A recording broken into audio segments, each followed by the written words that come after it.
Hello Void and all who inhabit it, it's me, and you might not like this, but that's okay.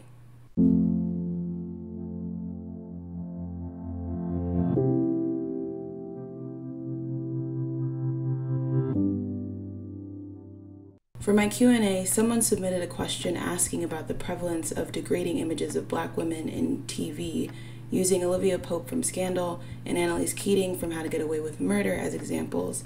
I covered this a bit in that video, and as I said then, I'm not trying to put the specific person who asked the question on blast, but I don't agree that those characters are degrading or negative depictions. Furthermore, as we get more diverse depictions of black women in media, I think it is worth unpacking the difference between what is harmful and what is just stuff that we don't like. As I was thinking of this topic, I was reminded of a patrons-only live stream that Kim from For Harriet did a couple months ago, in which she read from the article Ironies of the Saint, Malcolm X, Black Women, and the Price of Protection by Farah Jasmine Griffin. This is a brief essay in which Griffin provides a black feminist critique to a couple of Malcolm X's comments around gender. I really recommend that you read the article. A copy of it will be linked down below, because she goes over a couple of comments that he made over the years, and I will only be focusing on the first section of her essay. But this idea of which images of black women are degrading made me think about Griffin's discussion about protection being transactional and conditional, which brings us to our video here on today.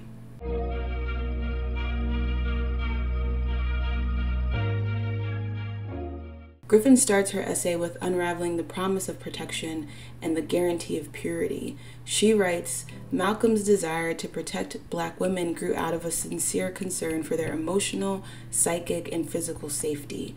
It was also reflective of the power struggle between black and white men and black men and women. Furthermore, the pure and protected black woman of his vision was obligated to obey her protector, the black man.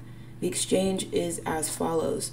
The woman gets protection, the man acquires a possession. Griffin goes on to discuss how this concept, in this form, is paradoxically aligned with European nationalist ideals. Referencing E. Francis White's description of the ideology of respectability as a means to impose the bourgeoisie manners and morals that attempted to control sexual behavior and gender relations, Griffin points out how Malcolm X's promise of protection falls under the rubric of the ideology of respectability, in that the protected woman is the respectable woman, the man who protects her is a respected man. So we have a dynamic where it's understood black women need support, and the claimed best way to provide that support is through protection. But said protection comes at a cost. Women have to buy into a structure of acceptable behavior in order to be protected, while also being marked as the object of the men protecting them. As for what counts as acceptable/respectable behavior, we'll get into that a little bit more in a few minutes, but for now it's worth highlighting how respectability, and specifically buying into oppressive systems of thought, can be used not just with race, but also gender, and of course the intersection of those two things. Pulling from Griffin's discussion of protection for black women specifically being conditional and transactional, we can see that reflected in our media consumption with what images people are willing to consume. The exchange is as follows. The audience wants a character worth claiming, and the character must match the expectation in order to be supported.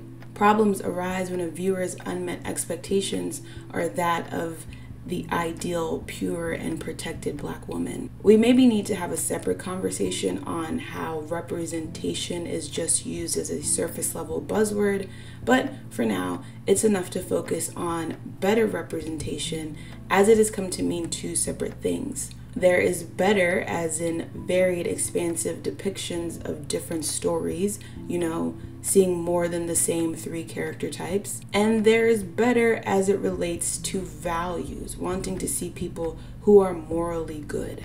We often want our complex black female characters to be like Angela Abar and Nakia. individually strong, narratively rounded, and grappling with the morality of the people around them, not their own. But sometimes complex, expansive, better representation means getting a Black female character who does not fit squarely into the confines of what is morally good or acceptable.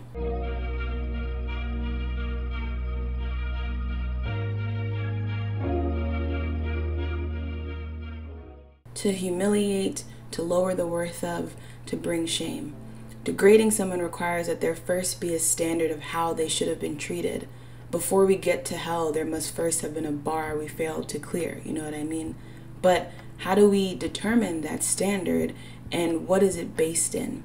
In her article, Dismantling Respectability, The Rise of New Womanist Communication Models in the Era of Black Lives Matter, Alyssa Richardson has a quick breakdown of the history of respectability in activism spaces. Quoting the work of Brittany Cooper and Evelyn Higginbottom, Richardson sets the start of the respectability timeline in the post-Reconstruction era, when the work of Black women striving to establish Black womanhood as worthy of protection and respect invited a set of rules of engagement for Black women leaders. From this stemmed expectations such as modesty of dress and not being too loud. Richardson goes on to say that the politics of respectability was deeply entrenched in assimilationist thought, which reinforced many of the Black stereotypes that it sought to annihilate, and that the perpetual pursuit of exemplary Black womanhood for the benefit of a white panopticon ultimately suppressed the leadership of unwed Black mothers, queer Black people, and many other Black subgroups during the civil rights movement of the 1950s and 60s. The focus on respectability to the point of suppression has continued up till today, if we're being quite honest. And even though Richardson's work is focused on communication models for activists, we can see a similar setup reflected in fictional media, particularly how characters do or don't perform for the white gaze with a Z, not a Y, how they are presented and expected to be presented, and how many Black people get pushed out of consideration in this entire process. Our ideas of respectability are so closely tied to appearance, and nowhere is that more blatantly clear, with regards to gender at least, than with trans misogyny. The idea that women who look a certain way should be treated differently is taught early and explicitly. I remember those episodes of Maury that were basically a beauty pageant with the sole purpose of the audience trying to figure out who on the stage was a trans woman. Maury would zip around the studio asking people's thoughts, and based off an outfit and a sentence, audience members would derive all types of reasons for why the woman on stage was or wasn't assigned male at birth, only to double over with shock when the truth was revealed. You want to talk about degrading images on TV, the Maury Show is rife with options. But what is particularly unsettling about the YouTube versions of these segments are the amount of comments saying that people shouldn't take issue because the trans women agreed to be on the show. The idea that these women signed up for this, so don't feel bad for them. On the flip side, and in the fictional realm, we can look at a character like Elektra from Pose. Yes, girl, I started watching Pose 3 years too late, but Elektra is a character who, understandably so, is buying into the idea of being perceived as a respectable woman. She is a character who flaunts her ability to pass in the first season. But when she is still met with hostility, she slings that energy right back. She doesn't cower. She doesn't make being trans a joke for the enjoyment of the cis person who has clocked her and her children. She simply reads them for filth. In a world that says women who don't cleanly fit into the narrow box of respectable womanhood should be ridiculed, shamed, and or discarded, it is paramount to have depictions that spit in the face of that. From these two examples, we also get our setup of degrading images of Black women we'll be talking about today as perceived active participants in harmful imagery or as characters pushing back against assigned labels.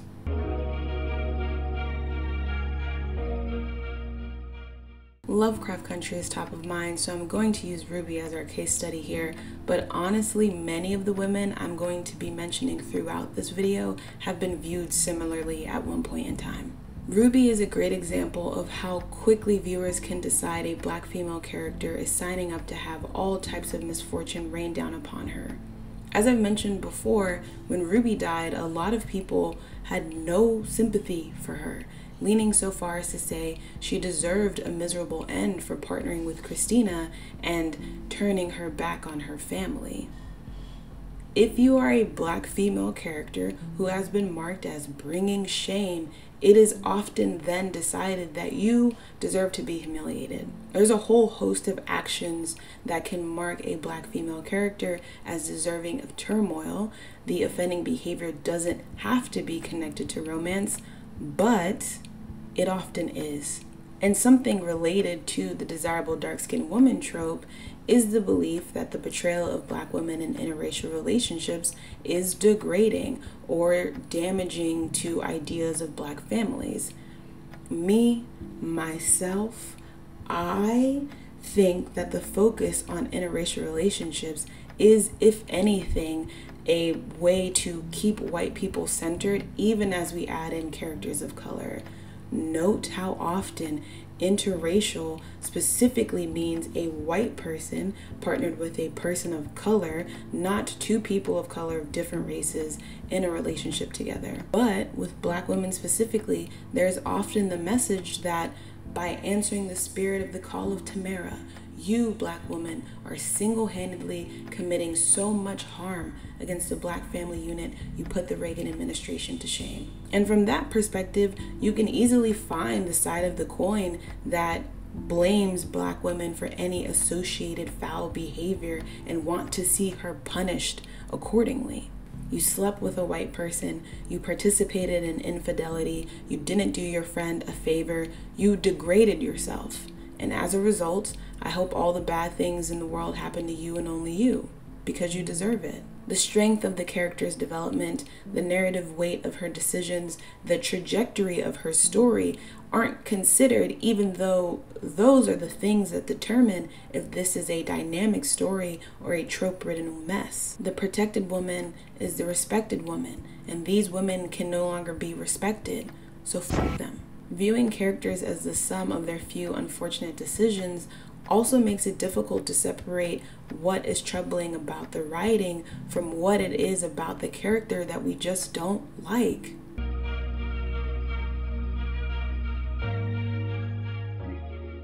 Complicated Black women are often villainized, either in the story or in our processing of them, instead of being given the space to, for lack of a better term, be a hot fucking mess.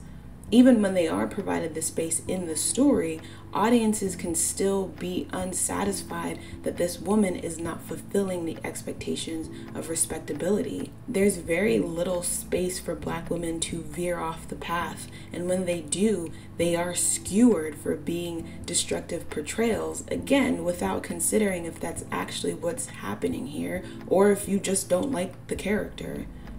Two examples of this are Annalise Keating and Molly Carter. I have a whole video on Molly if you want to check out my thoughts on her.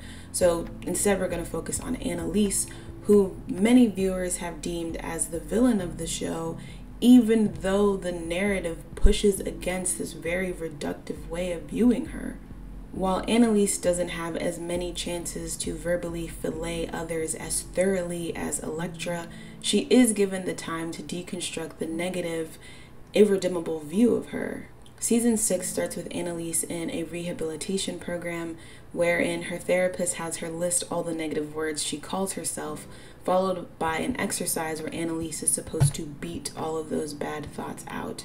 After Annalise is unable to complete the exercise, they have a conversation where the therapist asks her why she feels she is selfish. We see her process all of these thoughts put onto her by others. We see how it is corrosive to her sense of self. We see how it creates a self-fulfilling prophecy.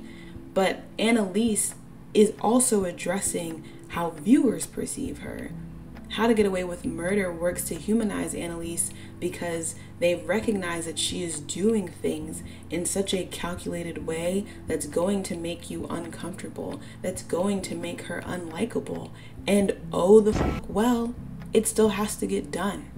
But that doesn't mean that the person doing them is an empty shell, unworthy of any type of care or development. It doesn't mean that Annalise is unworthy of redemption. When we do finally see her beat the pillow, it's not just to dismiss those negative thoughts, but to forgive herself.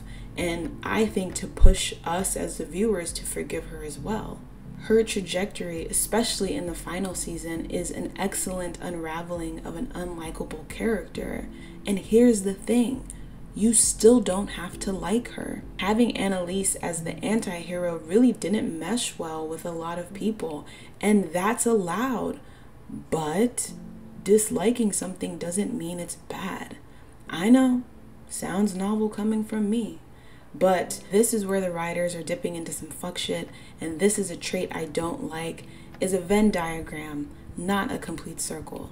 Beyond that, there is something to gain from having Annalise exist as unlikable as she is and still get an ending that doesn't punish her or prevent her from growing beyond who we meet in the beginning of season 6 even. Speaking of endings that aren't embroiled in fire and brimstone, you know a show I would love to get some insight on?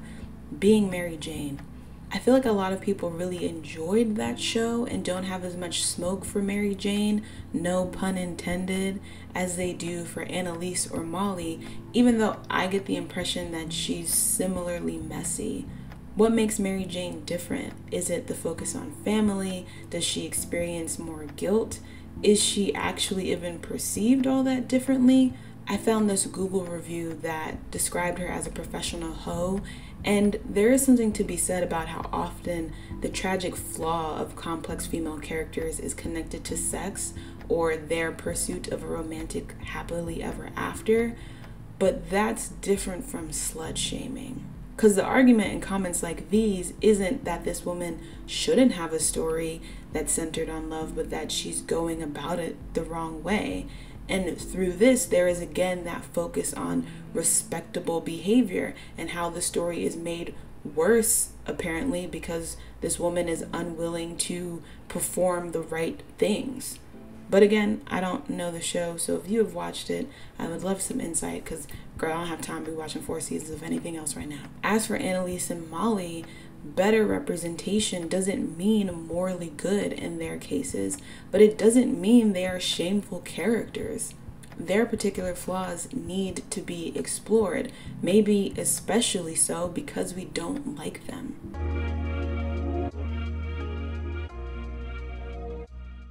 If it hasn't been made clear enough by this point, with Black women characters, there is a stifling expectation of how they can behave, how they can remain respectable, that can feel like they can't do anything potentially viewed as wrong.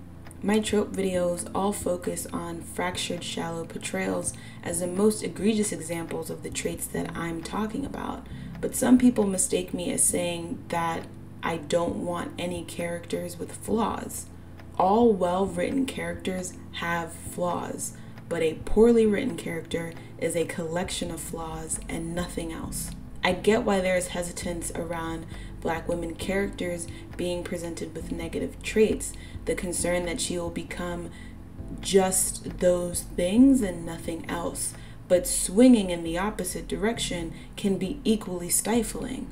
In her article, Griffin points out that while there are benefits of patriarchal protection from the rampant abuse of a racist patriarchal society, there is also a loss of agency. It is one thing to protect an individual so that she may live with a greater degree of freedom. It is another thing entirely to protect someone and in doing so limit their freedom and mobility.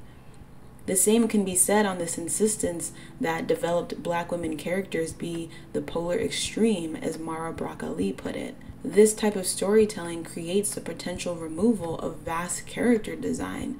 This woman has to serve as a role model, as a respectable figure, as a woman worth protecting. So that means she cannot exist beyond a very specific list of traits and behaviors. Also, sidebar, I question why enjoying chaotic black female characters is seen as an investment in harmful portrayals, while at the same time critiquing shallow depictions can be perceived as doing too much.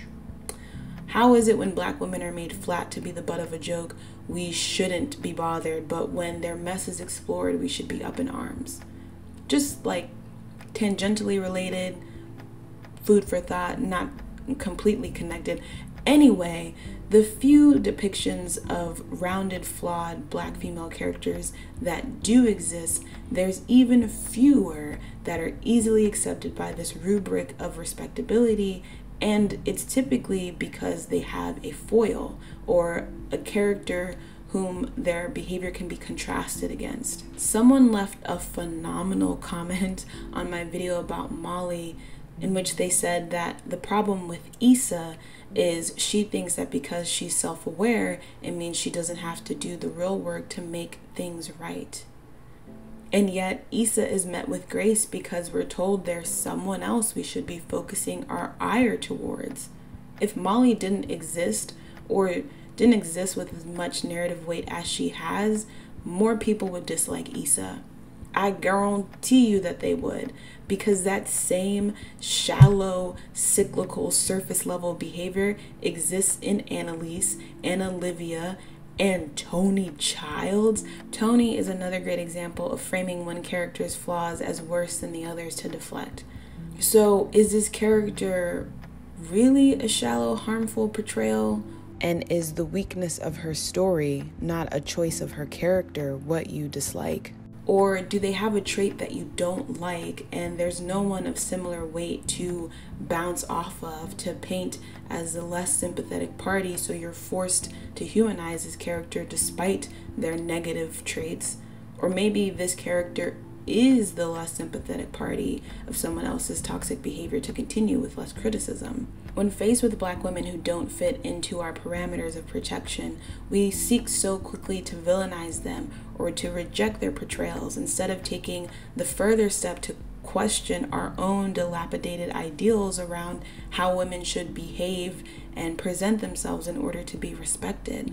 This is not to say that any of the characters or stories that I use as examples today are free from criticism. But sometimes the question isn't why were these choices made, but rather why do we immediately reject black women who make choices we don't like? Why are there so few choices that black women are allowed to make in the first place? There is a marked difference in how we talk about the behavior of characters we like versus the ones we don't like, even if that behavior is similar, and how often that difference lies very close to whether or not these women are perceived and presented as protectable.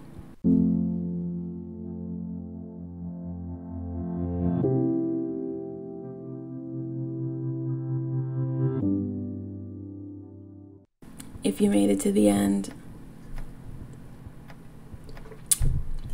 thank you for making it to the end. I still sound like trash. I wanted to do this quick little video before I move. As you can see, there's a lot of shit in the background. But yeah, my next video will be very long, probably, and hopefully use different examples. I beg, please, God.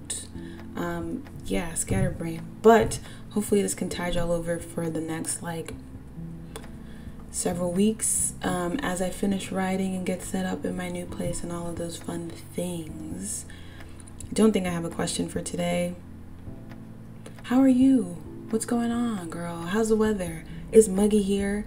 I started watching this new French show called Mortal. Phenomenal. So good, the lip chap had to leave. Yeah, great show. If you're looking for like a supernatural show with people of color, highly recommend Mortal on Netflix. No, they are not paying me, but they should. So yeah, that's the question today. How are you? What are you watching? What's going on? How's the weather? All of the above, and or anything else you'd like to share in the comments below. Oof, Lord. Okay, yeah, I gotta go, man. My brain has also been packed. It's been packed for like a month now. Until next time, stay safe. I'll catch you in the next echo chamber.